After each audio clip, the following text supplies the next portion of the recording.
Hey guys, what's going on? It's your boy the Mad Kiger, and up here today, I've got a few extra little pickups here. I went to the post office and sold some things, but my partner wanted me to send her some money over, and I also needed to deposit some money. Wait, I thought, was that the door? And I needed to go into the bank, and unfortunately my local bank, and we're nationwide, the only one that we have around here is in town. So I thought I'd pop into a few charity shops that weren't open yesterday, because I seen something yesterday that I was in two minds whether I wanted to get it or not, and I decided to pick it up, and picked a few more bits up. But stay tuned for the second part of this video, because I'm going to be doing a bit of a follow-up to my why eBay managed payment sucks video, and why I think Facebook Marketplace and Facebook is a better place to sell. But I'll just quickly go through what I did get. Just two things from a pawn shop. Battlefield Bad Company 2 for the PS3. This was 49p, 50p, sorry. Just a disc, no manual, but I'm going for a PlayStation 3 set. Part of me's tempted to actually take down my selling post for my Gundam Reborn, just because I'm thinking I might want to keep that now. And also for the PlayStation 2, also for 50p, Pride Fighting Championships.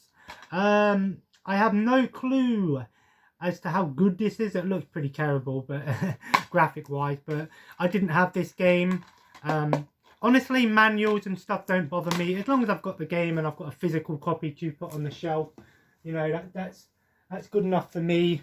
So and then all of these, first up, I'll show, I got some more 3 for £1, because the one that I went in for was £3, but I thought I might as well make it up to a £5 from British Heart Foundation. The Lone Blu-ray was the Hangover extended cut, so these were 3 for £1, so all of this was £2 basically. Originally it would have been £4, that's crazy. I've got this on DVD, but this is an upgrade. I will do that sometimes if I see the Blu-ray of a DVD that I have and I'm not too bothered if I want the Blu-ray version of it, but I see it cheap, I'll take it as an upgrade. And this is the extended edition. I remember watching The Hangover. I thought it was a decent movie. I wouldn't say it was one of the best movies I've ever watched, but it was a decent movie. I think I have 2 and 3 on DVD. Then I also got Das Boot, the director's cut. I've heard of this movie. I've heard it's a decent one. It's a classic. And it's the director's cut version. I don't know the exact difference between them. Wow, this movie goes on for 3 hours and 20 minutes. That is crazy. I don't know if the normal cut was that long, but this is a long movie. That's pretty much the same length as, say, one of the from extended editions of Lord of the Rings or Avengers Endgame. Wow, I didn't even realise that. Then a sealed one, of a sealed double bill, comes with La Cucaracha and Aurora. Haven't heard of either one of these movies, and I'm actually debating on going for a one of these sort of DVD video, Hollywood video completionist sets, these sort of double bills. Basically, they were kind of like our versions of Mill Creek, and I'll show it in a minute on the last one that I got. Then Homeward Bound for 50p, in the 3 for 1. Loved this film as a kid. I used to watch it all the time. It's basically Disney's answer to the oh, I've just opened it up and it's actually got Homeward Bound 2 in there. I'm not, well, I suppose that's okay, I guess. I should really check the discs before I buy them when I buy from charity shop. But Homeward Bound 2, I'll still take it. They're both on Disney Plus anyway, but I just wanted to have a physical version of it. I suppose I can just swap the cover out. But Homeward Bound 2, I enjoyed both the Homeward Bound movies. Basically, like the Disney's answer to the Last Journey. Then I was quite happy to find a car racing video, crash video. I used to love these things. This is Bike Havoc. I remember, I think I had this on VHS or something like this on VHS. I love these. And you know what? You can't find these on DVD. VHS ones are quite common on eBay, and they're relatively cheap, but you never really come across the DVD version, so I was quite happy to get that. And then last one that set was a clip. This one was the Interview with the Vampire. It's a horror / thriller movie. I've heard good things about it.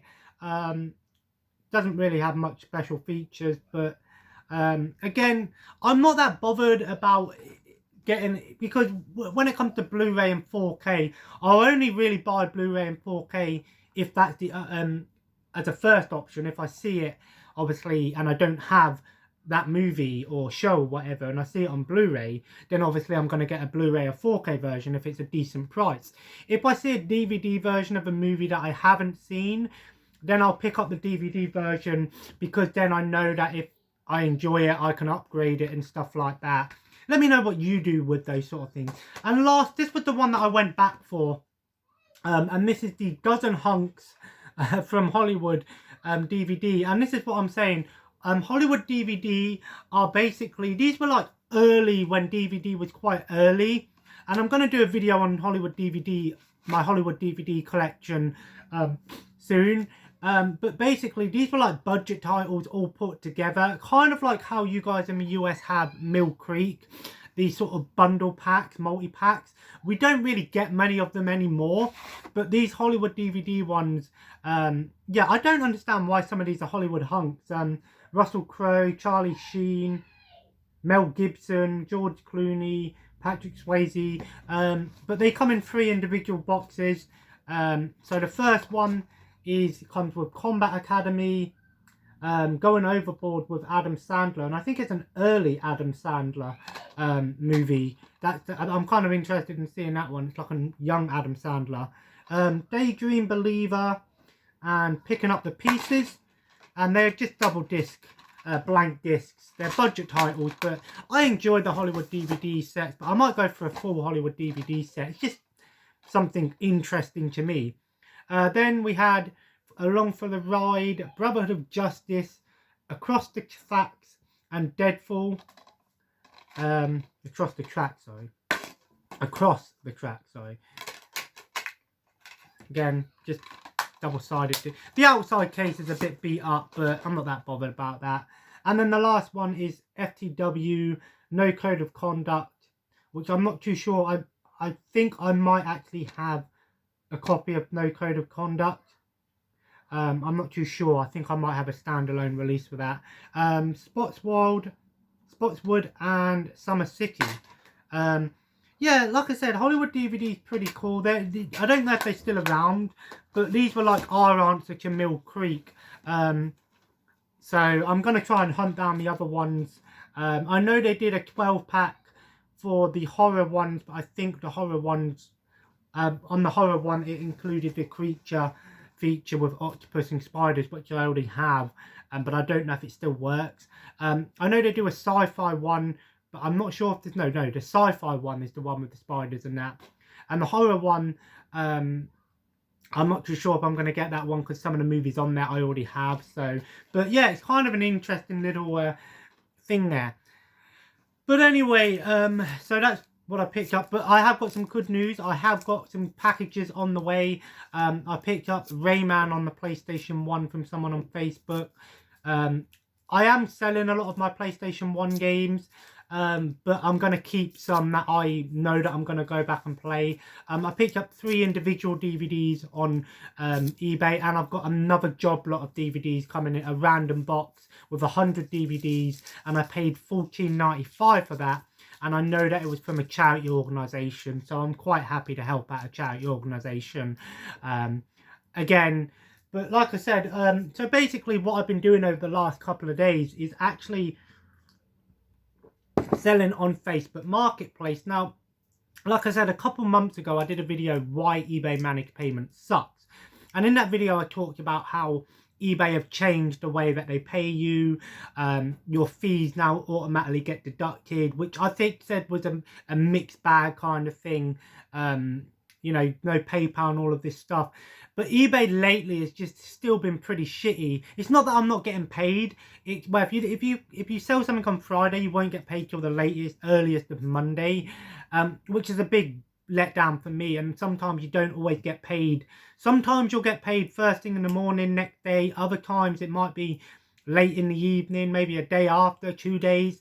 Because of that uncertainty, I've decided to try not to sell too much on eBay. I'm going to keep the listings that I have on eBay up, because obviously I have put all of the things that I had on Facebook. I put all of my PSP games, all of my Xbox 360 games, all of the DVDs that I had for sale, and all of my Wii games on Facebook Marketplace. But what I like about Facebook Marketplace is you can put them all together, and then you can get you can either sell them as an individual lot, and people will come and collect it. You can do deals. You can get people who are after certain things, and I find that it's a bit better because you get, first of all, you get the human interaction.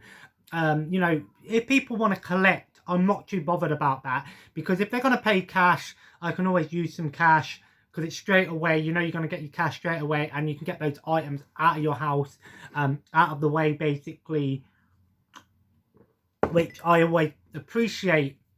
And save you some money on postage as well. Because like I said, with eBay, if I sell something for 20 quid, you know, I'm only going to get like 13, 14, 15 max out of that after the fees and stuff like that. So it is a nightmare, unfortunately. But like I said, with Facebook, collection, some people don't like to do collection, but what I do, because of obviously where I live, it's kind of like a housing district, if you will. I can just go out to the road, by the road, and I won't give people my exact house address. I'll give them the postcode, because our postcode is the same for all of the houses, and I can just go outside. Because if I go out into the street by us, you're not going to know exactly where the house is. And even if you see me coming out of that house, you're not going to be able to see which number of the house it is. Even if you go around the front. A lot of people get confused by where we live, especially when you order food and stuff all the time. So obviously I am kind of secure with that. But also, you know, you do get a bit of human interaction as well, which is always good, because, you know, you get to talk to people sometimes, and, you know, some people might just come, pay you and go, oh, cheers, and leave, and that's fine. I ain't got a problem with that. But yesterday, when I had 2 people come around and had a look through all the PlayStation 1 games, you know, I was actually talking to them for a while, and, you know, it was quite nice, you know, and sometimes you'll get reoccurring customers. Basically, you might get some people that will go, oh, what else have you got? And you can tell them what else you've got, and maybe bring down some more stuff, and they might save you on Messenger or something, or save you, you know, and come back to you essentially in the future. So you're kind of getting yourself a little bit better interaction with that. The second reason I think Facebook Marketplace is better is, like I said, you do get the option of collection. I know eBay you can do collection, but I would not trust eBay. You know, at least with Facebook, I know you sometimes get scammers and stuff, but at least with Facebook, when there's someone that is a scammer, or is I say a dangerous person, but not necessarily a decent person, people can leave feedback, and people will share and stuff, so you can be quite self-aware. I'm just going to turn the light on. Whereas with eBay and things like, with you guys in the US, like Craigslist, if you will, or eBay, you know, there's no way of telling who someone is, basically. At least with Facebook, you can check their profile and see if they're a real person, and things like that. And a collection's pretty decent as well, because, well, the standard Facebook Marketplace is decent enough. You know, and like I said, you also get the option of postage, because some people won't do postage. I give them the option of doing postage. Let's say if I was to, you know, put all of these up on Facebook right now, for example, I could say I'll do them as postage for a bundle. Let's say I put up 50 Xbox games, and say I could sell them all as a bundle, but I'd prefer, if I'm going to sell them all together for collection, saves me the hassle of postage. But if someone wanted 1, 2, 3, 4 games or something like that, then I could do postage, and still get the money for postage without that being deducted like Facebook, eBay does. Second of all, PayPal, when you sell on Facebook, because you're obviously doing it through PayPal, you're not going to get any deductions through PayPal either. And At least not to my knowledge. I haven't had any deductions from the PayPal.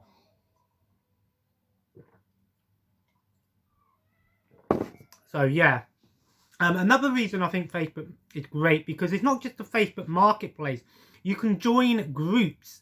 There are dedicated groups for you know, DVDs, dedicated groups for CDs, dedicated groups for, you know, VHS tapes, or dedicated groups for certain types of games, retro games, PlayStation games, Xbox games. And I tend to post, when I sell something, I'll post it in all of the retrospective groups, because you might reach more people. And if you put it in a group, say for PlayStation 3 games, for example, or PlayStation games, you know they're going to go to someone that is also perhaps a collector, or someone that's actually going to use them for what they're going to be used for, not necessarily a reseller, which is obviously some of the things on eBay. I'm not really a reseller as such. I do resell things sometimes, but I only resell stuff that if I brought things off eBay, like lots and things like that, that I have doubles of, or perhaps not going to keep, perhaps, you know, and I won't necessarily overcharge, you know, I'll know what I'm doing. And another thing is you can also do local groups, you know, especially when it comes to pickups, people doing collection. Local groups are great, especially say if you lived in, you know, Burnley, for example. Just, oh, I know it's on a random place, but there's probably going to be a Facebook group for people who live in the Burnley area, or Chelsea area, or London area, or Birmingham area, or Reading area, you know, Oxford area, you know what I mean? So there's plenty of groups out there where you can share it, and you know that you're probably going to reach someone who's able to come and collect as well, and it just saves you a lot of hassle. Like I said, I wish I would have done this a long time ago. eBay is okay, but it still has a lot of problems, unfortunately. And the managed payments still suck, unfortunately. Now, there are some decent things about eBay that it have done recently, and that's the global shipping program. I think that's a great thing that they've done. So basically, if you want to sell something on eBay, one of the biggest problems if you wanted to ship internationally was the price. You know, shipping into the US, for example, if I shipped up like 3 PlayStation 2 games or something like that, and ship that to US, that's probably going to cost me £5, £6, £7. But with the global shipping program, all you do is when people buy stuff, it goes through the global shipping program, and then you send it to the depot that eBay have. Ours is in the UK. I think it's in Lichfield. I think it's in Essex. I don't know. It's in Lichfield. So all I got to do is put in that address. It will get sent to them, and they will do all of the customs. They'll do all of the sending it to the right countries and things like that. And you don't actually have to charge more. You can still charge standard postage rate as what you want. So it is a decent thing. If you want to maybe reach people outside of the country, because, you know, with like PlayStation game, for example, in the UK, you know, a UK version is going to work in any PAL territory. So, you know, and even people in the US might want a PAL version of a game, if they're going for a completionist set or something like that. So that is one of the new things in eBay that is a decent benefit. But like I said, I feel like Facebook is a little bit easier for me, and like I said, it's nice because I'm getting the money just like that. Even with postage, people are paying me. I'm not a scammer by any means. I'm not going to leave my Facebook name just because I don't want random people adding me on Facebook. If you added me on Facebook, if you found me on Facebook and you follow my channel and I've spoke to you in the past, then fine. Obviously, we can interact through there. But you know, you can if you're on Facebook and stuff, you can probably check the marketplace and you might come across my sales anyway. So if you're in certain groups, who knows? But anyway, guys, I just thought I'd do this video and give you an update. But I will be doing the next pickups video once all of the other stuff's come in. It's just 1 PlayStation game, 3 individual DVDs, and then 100 DVDs in a big box. And hopefully the big box will come this time without any problems like last time. It's coming through Hermes this time, not Parcel Force. So Hermes are can be pretty good, to be honest, sometimes. But anyway, guys, if you enjoyed today's video, feel free to leave a like and, of course, comment below. I'm going to go and get some dinner now with my son. And as always, guys, follow me on Subscribe if you haven't already. Follow me on Twitter, Instagram and Twitch at the Mad Kyger. I will be playing some Houses of Ashes tonight with my friend. I did promise him that I'll come on tonight. And as always, have a nice day and I'll see you in the next video. Take care and bye-bye.